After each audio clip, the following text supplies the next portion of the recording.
welcome to QI, which tonight is a wholesale homage to all that is horrible. Queasily hunched over the handrail with me tonight are the disgusted Dara Briain,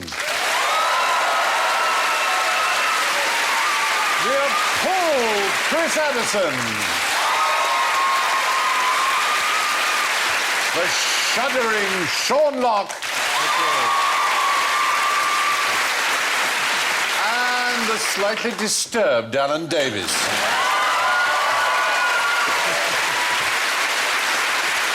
The buzzers are a hideous foretaste of the loathsomeness to come. Chris goes... Ugh!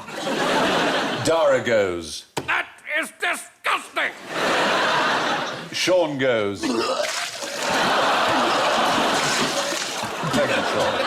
And Alan goes... Hello, I'm Piers Morgan.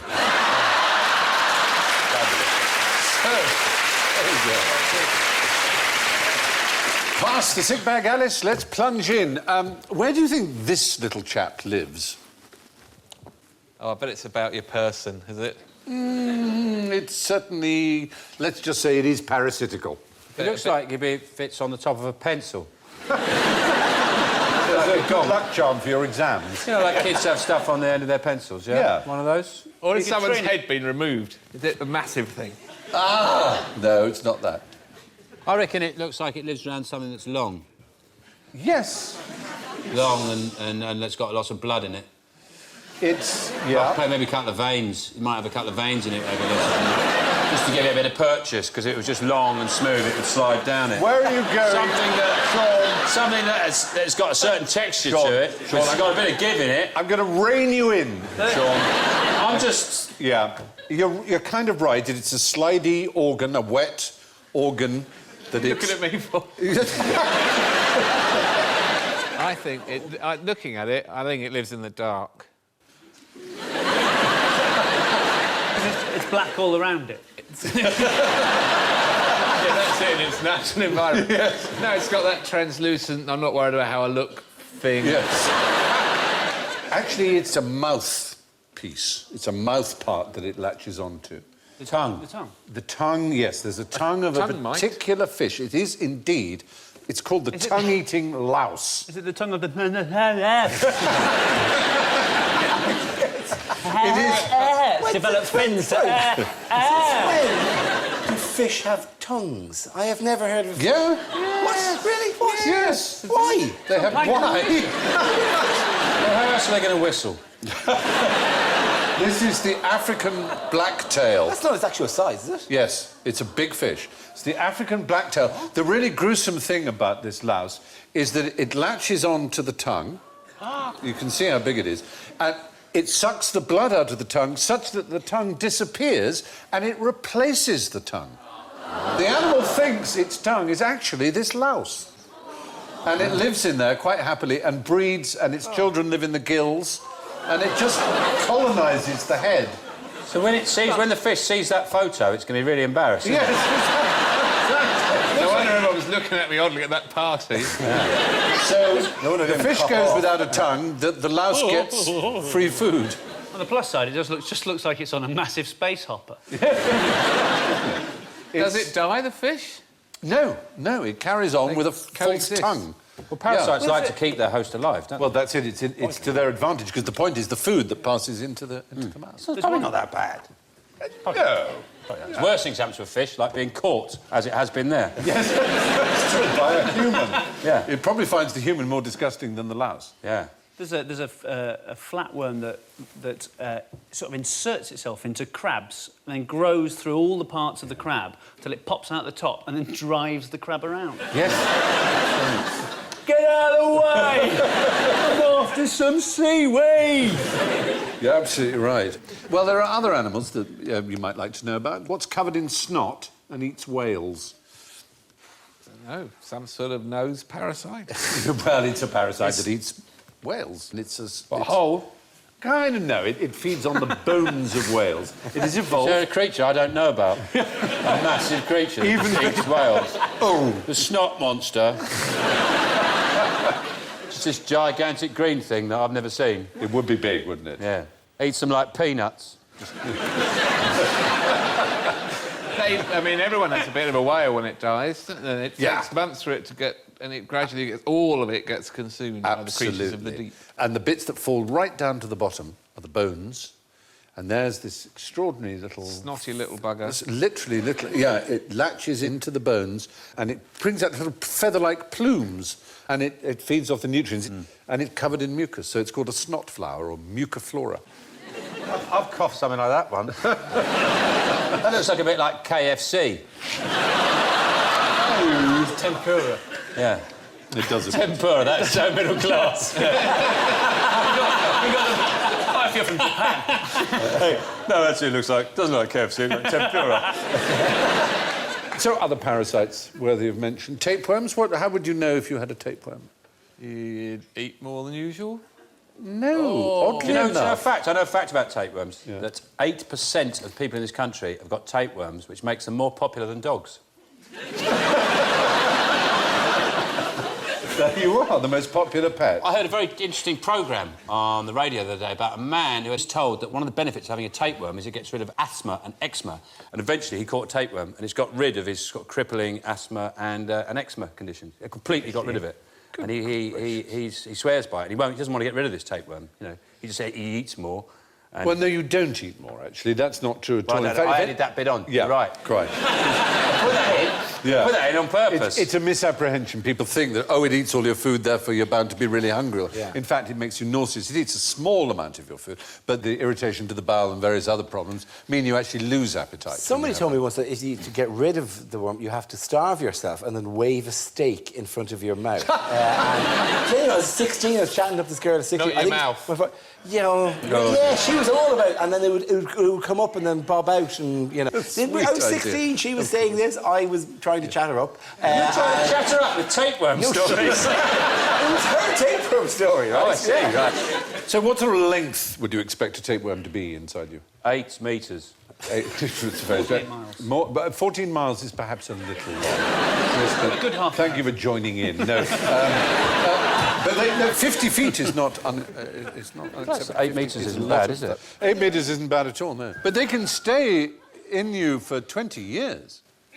You have get them quite for a close to them, long, though, long wouldn't time. They're not pleasant. We don't want them. And they are segmented, aren't they? They're not it's flat, but in little segments that make them even creepier. There's one that comes out of your leg. And it takes 3 or 4 weeks to come out of your leg because the only way of getting it out is to wind it round a pencil. You have to go to the doctor every day and he'll do about an inch of it a day. Yeah. It's incredibly painful. But there's a theory that that's where the medical sign of the serpent wrapped round the staff comes from. Oh, that's a nice thought. I don't know if it's true, but I like this kind of atmosphere of scout camp where everyone keeps each other awake. And apparently there's this thing, and this person, and these spiders came out. Hopefully that's prepared you all for the horrors ahead, so you might need a stiff drink after all those disgusting animals. What's the key ingredient, then, in the world's nastiest cocktail? Malibu. Creme.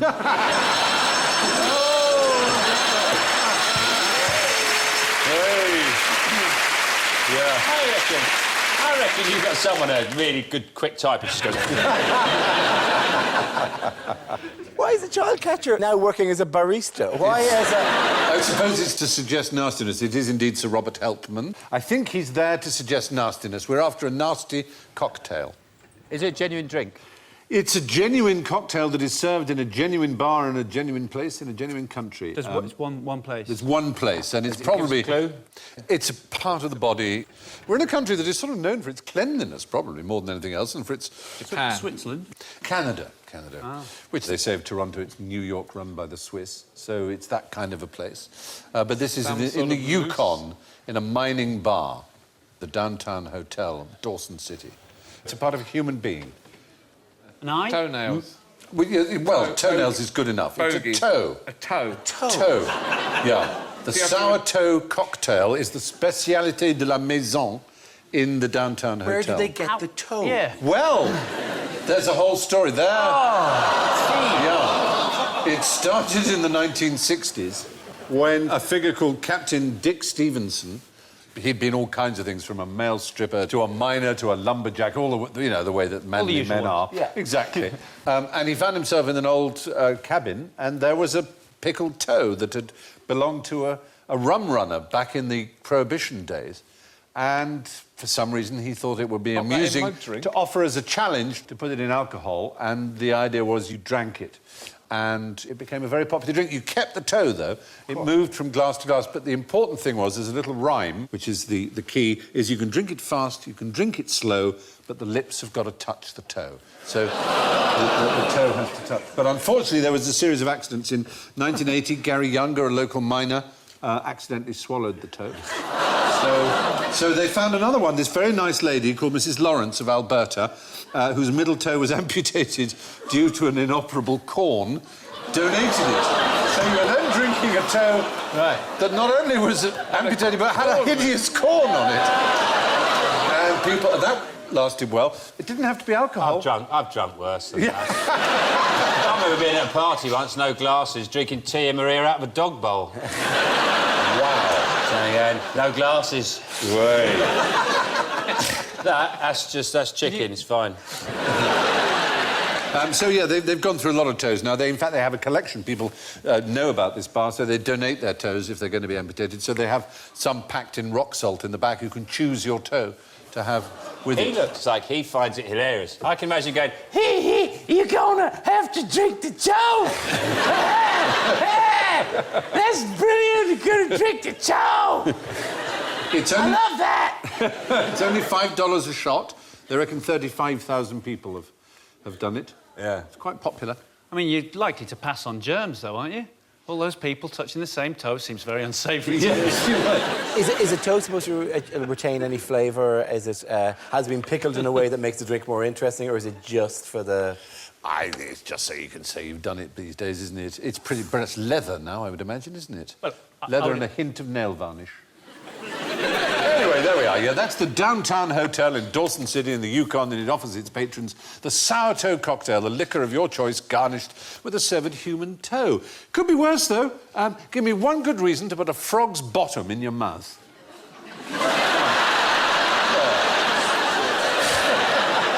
Both sides. Do you remember posing for that? I remember that. What a night that was. Let's see what I've got in my hands. Oh! Is it breathing underwater? Because if you were swimming along, you grabbed a frog and sucked all the air out of it, keep going. You've just got to swap round your elements, your Aristotelian elements. You said you're in water, sucking air out of a frog. Imagine you're in air, Sucking water. You're in the desert. You're in the Australian desert. Right.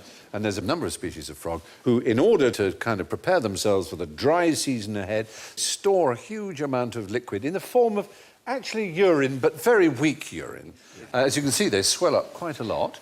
And as Aboriginals have discovered, if you find one of these and you're very, very dry, you literally put it like that and suck its bottom, and you get a lovely drink. It's essentially a Capri Sun. Yes! That's what it is. That's what it is. Squashier than a fruit. And you just, Dara, you just get a straw and you can make a hole wherever you want.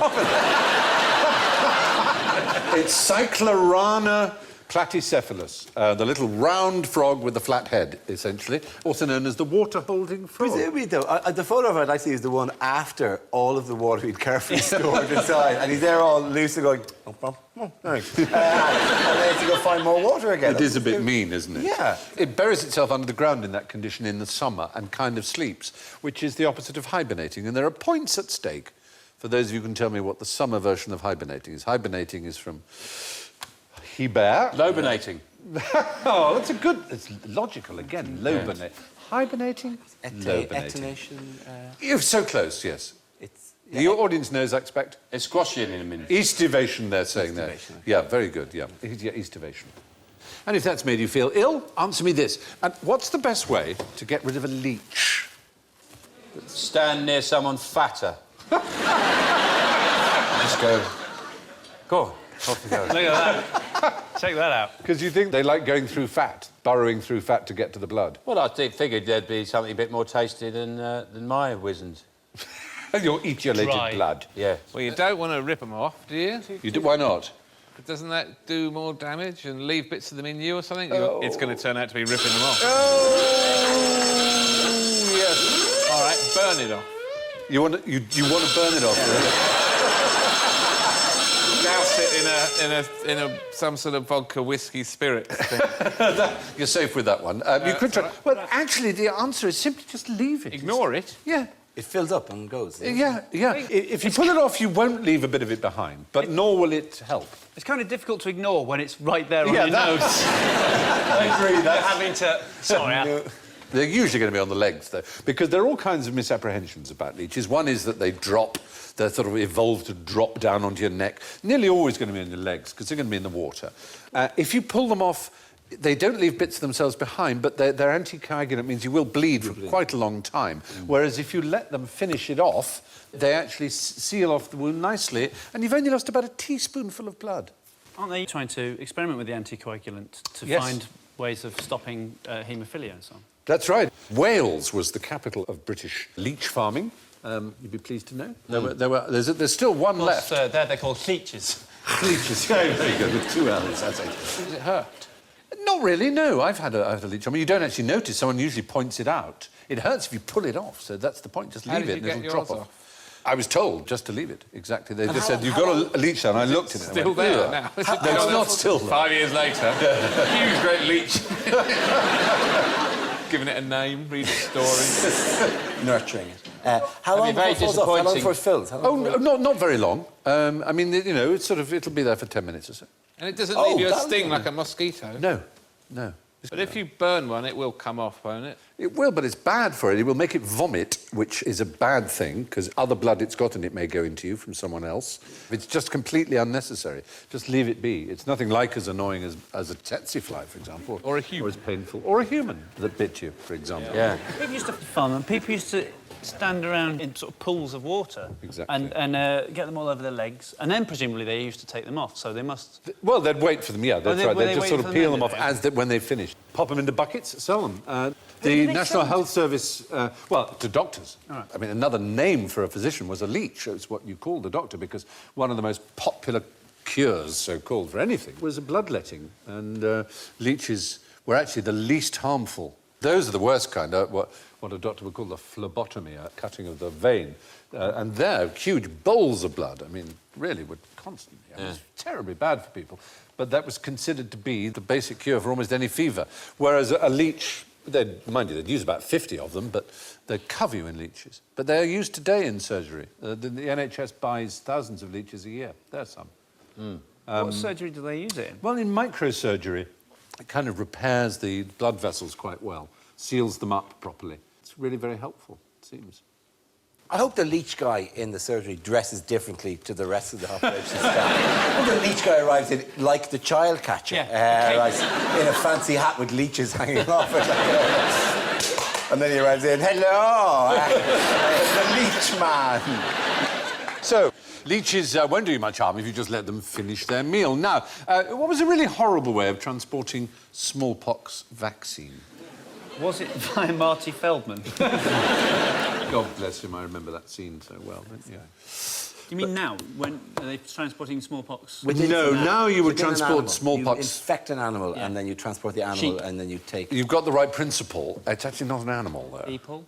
a rock. You infect a rock. No, a human. A volunteer A prisoner. human child, an orphan. An orphan. Yeah. He's got no one to tell. Yeah. You go back to the early 19th century, vaccination has been discovered. We know about vaccination. Cowpox. Cowpox, exactly. Edward Jenner discovered that if you injected people with cowpox, they would be immune to smallpox. A smallpox which killed about 60 million people in the 18th century. It was a really terrible disease. Now, in about 1803, the King of Spain, whose son had died of smallpox, thought, we want to vaccinate everybody in South America. But how do you get the vaccine in a ship for months? You haven't got ice packs. You know, it's 1803. So you round up a few orphans and you inject one orphan with the vaccine and he develops the immunity and his blood is full of the antibodies and it's all great. So you take his blood and you put it in the next one and the next one until you've got a whole colony of orphans who are not harmed because they are immune to smallpox, but it means you can use them as a kind of serum, if you like. It's kind of creepy. They're not harmed, but they're quite a long way away from harm. Yeah, that's the one trouble, is they find themselves in the middle of the jungle.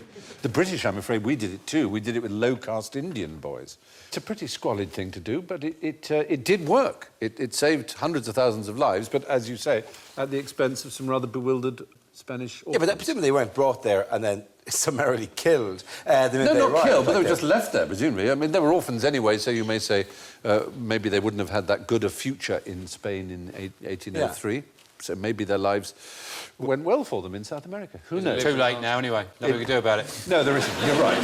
Yeah, but we can we can think about them. We can give this little pause and don't worry about honour it. them. Don't forget about it. Let's move on. So, what about smallpox today? Is it a worry? Yes. How so? Because it's really the orphans. That you care so the much orphans about. of great dynasties who are coming back to attack us. No. It came that close to being the very first disease that humankind completely got rid of, in the sense that there was not one vial or test tube left of it in the world. And then they thought again in about 2002 and said, well, maybe we don't really have the right actually to extinguish it from the face of evolution. So there is somewhere a tiny amount of it left. Is there not a fear? I would have thought that they might keep it to develop a vaccine in the event that, I don't know, North Korea had kept hold of some smallpox. Well, that's also possibly it. You're absolutely right. It may just be that they can't risk the possibility that somebody else has it, and that's human nature. But it's... I'm sorry, this feels like we're in the opening scene of an apocalypse movie or something. Yeah. Doesn't life often feel like chatting that? About... But don't worry, it's in this test tube. Nothing What could possibly... And of course, it was so virulent in the 18th century, and people knew that it was contagious, that actually you were much more likely to get a job if you were pockmarked. Because you'd actually had the Because disease. it showed that you'd had it. So servants and things who were unblemished were unlikely to get a job because it's possible they would catch it and pass it on in the family. Anyway, smallpox vaccine was transported to the New World by successively infecting a series of small boys and then dumping them in South America when they weren't needed anymore. Now to some other handy hints for travellers. Fill in the blanks from these 19th century travel guides, all right? Firstly, never rub your eyes except with your... Frog. Frog. Other eye? Other eye. It's a handbook for travellers in Spain by Richard Ford in 1847. Paella. Elbows. Elbows is the right answer. That's brilliant. You can't. Just got... Oh, thank you. I'll go. Elbow. Yeah. I suppose because you're not supposed to use your hands in case there's something That's on. it. But it's quite hard to get your... You have to be quite limber. Well, reasonably. Yeah, elbows. That was a piece of travelling. OK, the next one. Keep a spare jewel for emergencies in your... Dog. Dog. Would work. This is from a book called The Art of Travel or Shifts and Contrivances Available in Wild Countries by Sir Francis Galton. This would be like, so you had some spare cash? Yeah. It's, or a jewel, in fact, literally, to keep a spare jewel. Imagine you've been robbed. A highwayman or, well, no, it's in the 19th century, some sort of footpad. In your shoe? A shoe, they're probably looking a shoe and a hat. You like a hat there in your cheek? In your cheek, no. Your fundament? In your ear? Stomach? Up your Yeah, nose? not in your stomach. The weird thing is it isn't an orifice. Double chin. Armpit. Oh, No. Oh, under your eyelid? No. Your hair! No. Between your toes? No. In your arm. Literally. In your arm. He recommends you make a cut prior to travelling. You push a jewel in and you sew it up and let it heal. And then when you are... And a little bit of hash? Maybe. Yeah. Beware the dirty habits of native cooks who will often be seen buttering toast with... Earwax. Ooh. It's going to be something that isn't butter. Yeah. The wings of birds, the wings of fowls, apparently. This is something you're warned against. Using them to do the buttering? Yeah. I think it's quite reasonable. Do you mean actually, what, for secreting a substance or... Greasy just wing? a The butter? greasy wing, I guess they would roast a fowl I and see. greasy, or they'd use a live chicken and use it to butter bread with. A live chicken? It's in the kitchen, they have a chicken whose only job... I don't think... Butter in the toast. I don't think it... Chicken also... It's just... He also Come did the with me if washing you want up. to That's live. how he got the greasy Yeah. arm from doing the washing up. When it's finished the washing up, it does the toast. It's a Would he only have one arm? Would he have one particularly good arm for it? Or would he... That's what they do. It's a job. It's a job. Yeah. Well, I suppose it's a gig, you know. Is it... Then if you want an egg on it. Anyway, that's advice against eating butter when in the tropics from a book called Hardships in Travel What Made a Easy. brilliant book that must be. Yeah. Another thing to warn you against is the Germans are the worst offenders, having a grossness in their way of eating and a gloating zeal in... A gloating zeal enclosure. This is my gloating zeal. I have the biggest rat. It could be that. Probably it isn't. No, it's actually dirty postcards. They were warned against travelling with Germans because they have a gloating zeal in collecting salacious postcards, is the exact... I love this. These are the warnings that were given pre-2 World Wars. Yes. It's previously known for collecting salacious postcards. It turns out they... Later for exterminating millions. Good. I think we should move on.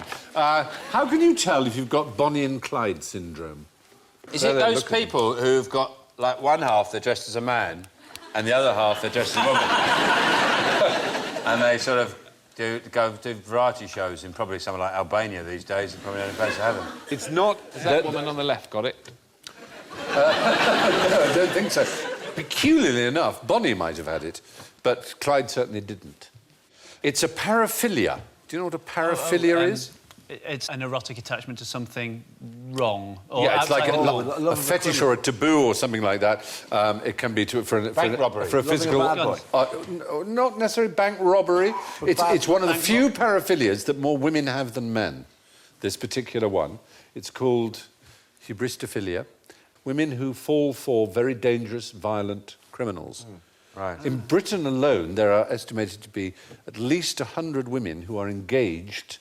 to Americans on death row. People who've corresponded. That's British women who've not even been there, who are engaged to, Not just corresponding, but engaged to. Not to mention the wives of Tory MPs. Yeah, well, it's an erotic, sort of fetishistic, strange love that people have for violent criminals. I mean, real wrong-uns, not just like, oh, he's a naughty boy, but, I mean, murderers of the worst possible kind. She appears to be going, lose weight!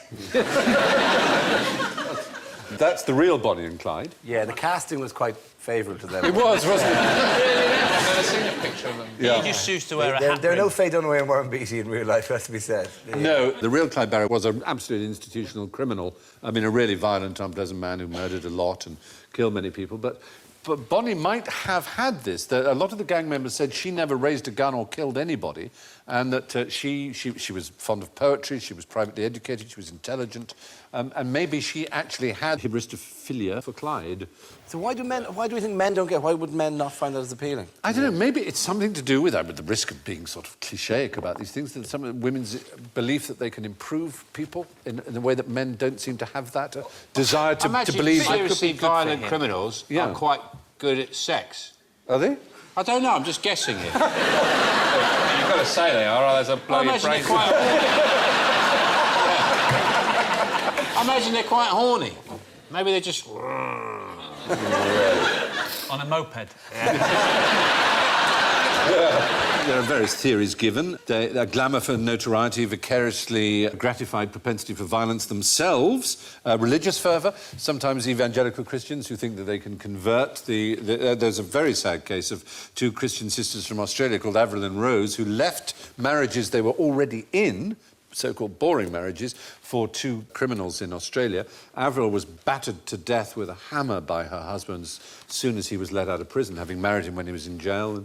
And the other one, Rose, her husband was put back in prison after he tried to cut her ear off and pull her teeth out with pliers. So these are not nice people they're falling for. They're bad choices. They're bad choices. Yeah, they are bad choices. Yeah. There's another paraphilia called hapaxophilia. That's someone who gets off on being robbed.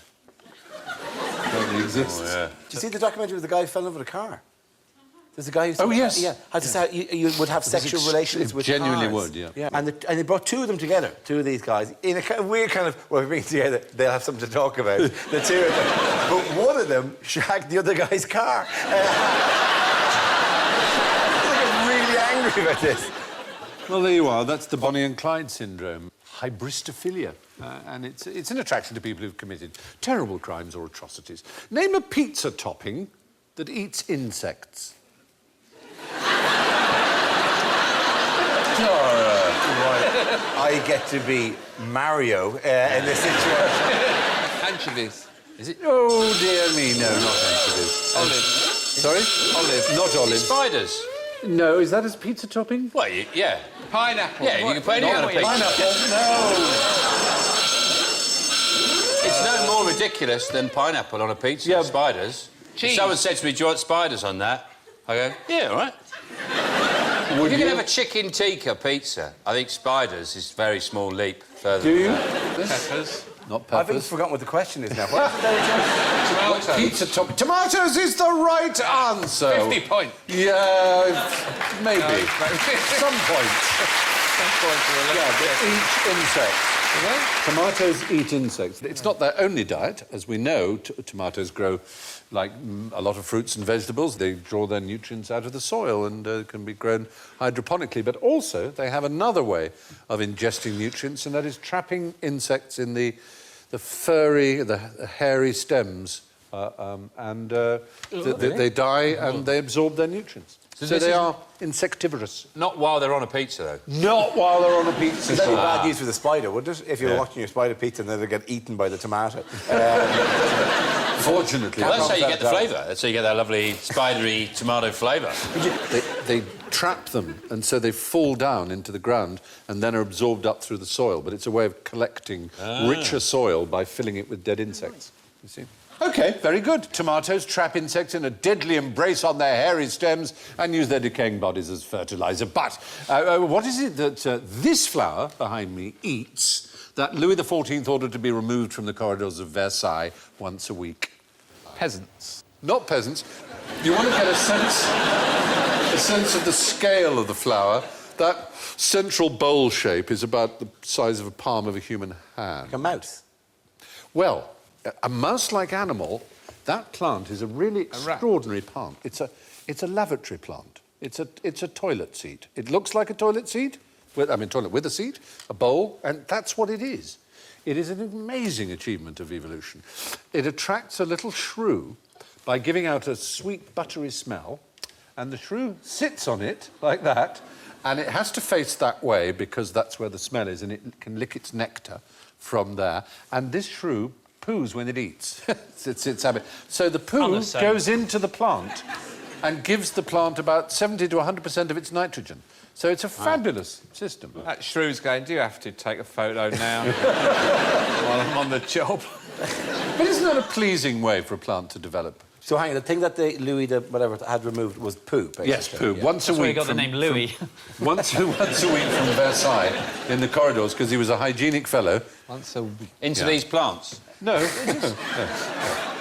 no, you weren't. No, never mind. So that's just a coincidence. Yes, it's a link. What you've done is you've joined I've joined ideas, two things together. A way of talking about a plant that's a lavatory and a way of saying that Versailles, which is one of the most elegant palaces in the world, in its day was full of people who never bathed and whose idea of hygiene was clearing poo from corridors once a week. So it's human poo. They're human Yes, poo. human poo. They just have a crap in the corner. Basically. Right. Just chatting away to a lady. Oh, mademoiselle de la Beauvoir de Verre. I manger... excuse me a minute.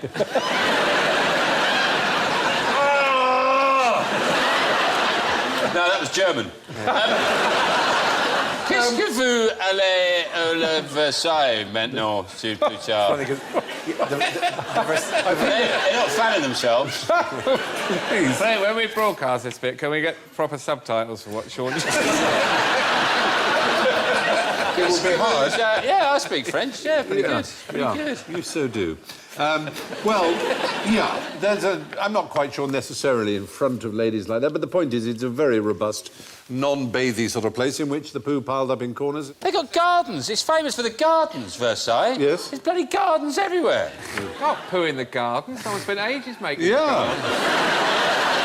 The point is that toilet bowl-shaped Nepenthes iowiwi lives primarily on shrew faeces. The French in Louis XIV's time weren't keen on washing, but drew the line at leaving piles of excrement around the house for more than a week or so. One horrible thing, all of our panel, I suspect, has experienced is heckling. So where did the first hecklers come Junglers. from? What did they do for a living? In the Houses of Parliament? No, it wasn't the Houses of Parliament. The heckle is actually a word meaning a comb for dividing two types of fabric, of flax, for making yarn.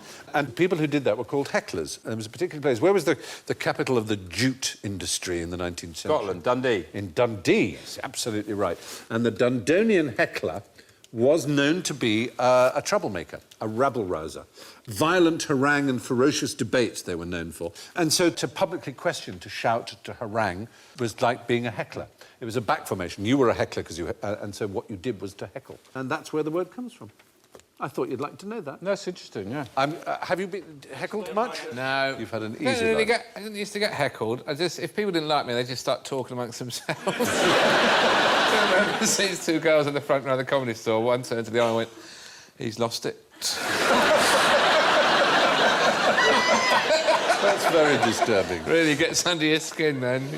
I kind of have to go to them to get them to talk. I was in Liverpool on this trip and I was talking about dreams and about occasionally having a dream about a famous person, and some bloke in the crowd shouted about that he had a dream about Kate Winslet. And I said, "Oh," and I said, "Was it a sexy dream?" And he goes, "No, she turned me down."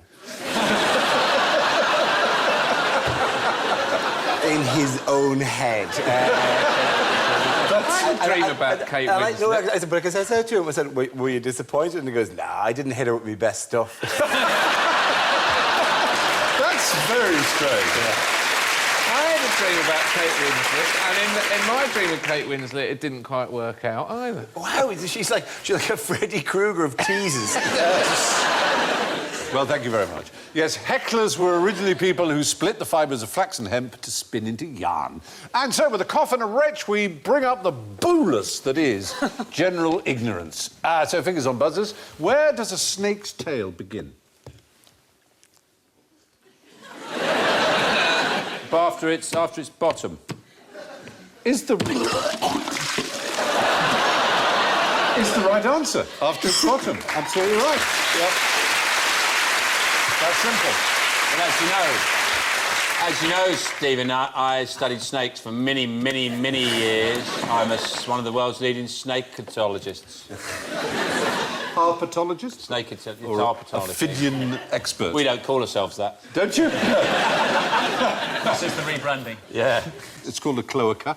And after that is where the snake... Because the rest of it is all these Called ribs. the body. We call it the body. Ribs. Ribs and spine. It's got vertebrae. It's got a lot of vertebrae. And, yeah. That other bit's the head. The other end there. Head, you want to write that down, Steve? Put the head. You weren't kidding, were you? You really are an expert. And thank you. And you get your points. No legs on a snake, Steve. No. Not finding legs on a snake. Not a one. Not a one. Snakes might look like they're all back end, but they actually have surprisingly short tails. What are the dimensions of a piece of 2x4? Yes. Oh, thanks. 4x2. No! What a pity. 2x4. 2x4. No! All the points you've made on your expertise on snakes. Yeah. Has just you've leached them. Win them back. No, it is called. What is 2x4? It's plank of wood. But it's not 2x4. It's about 1.5 by 3.5 inches. It's based on what's called a dimension block, which was originally itself 2x4, but it's then shaved and planed, so it's a lot smaller. But even now, the original dimension block is smaller or larger. It doesn't actually matter. It's just a block of wood, and it's still called a 2x4, even though it no longer is. Now, we saved the most disgusting, the most horrible thing of all for last. What am I describing? Allegedly, it can cause birds to fall dead from the sky, and it's banned by airlines, but it's quite good on toast. Oh, no! No wonder you've not been getting points. Oh, that's typical. Yes, that's unfair. Chris, you can answer. What was the question? Is it gentleman's relish? No. I have some here. I have a can of it. But, and this is a genuine can of it. It's a caviar. No. Oh, this is something rotten, isn't it? Yeah. Scandinavian rotten food. It's Scandinavian rotten fish. It's Oh, yeah, exactly. they have it on Midsummer's Night, don't they? I've always wanted to try that. Surströmming. I've actually been told, and you may say, oh, go on, Stephen, that I cannot open this, that if I did, probably the audience at home would go away. It is apparently so disgusting that it would never leave the studio. And I think would be sued by the studio for opening Graham Norton show. It is, yeah, by the Graham Norton show. It's called surströmming. It's herring. What happens is you put the herring in a barrel, first of all, in a wooden barrel, with about half the amount of salt you need to cure it. So it's not cured. Instead of being cured, it ferments. In other words, it putrefies. And then after it's been like that for a month or so, you then put it in a can, but the can is designed, as you can tell, to swell up slightly, so it's continuing to ferment. It's still... They buckle, don't they? They buckle, and it is absolutely, unbelievably disgusting, the smell. There is nothing, apparently, as revolting, really, on the face of the... A friend of mine lives in Sweden. He said that, you know, that is something you have to be Swedish to eat. Yeah, indeed. I mean, they consider it a delicacy. Often what they do is they open the can underwater, because the way to eat it anyway is to rinse it and then cover it in sort of onions, which helps with the smell a bit, and then drink it down. It's got a best before date. It is a bit late. I'm going to move this away Best because... before we canned it. Yeah. Apparently, in the 16th century, there were... you can have a look at the can if you like, but please don't open it. There were Swedish sailors... No.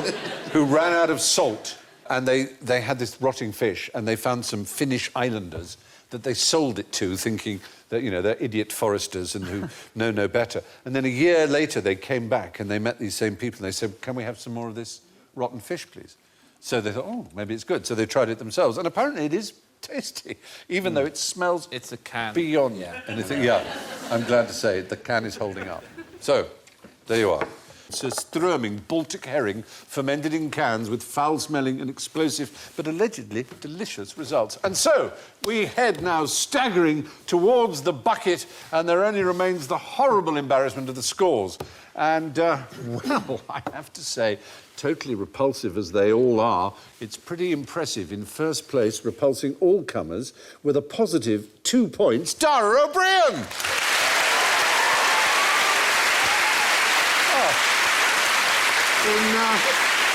In second place, with a reasonably bad taste in the mouth, with 13.8 points, it's Chris Addison!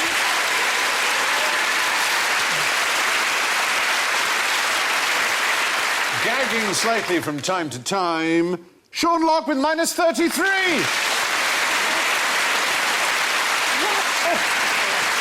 And just behind him, taking an early bath, on minus 35, Alan Davies.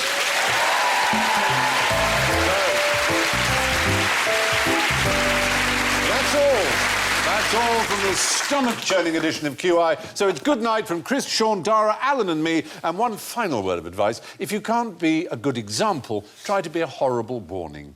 Good night. Thank you.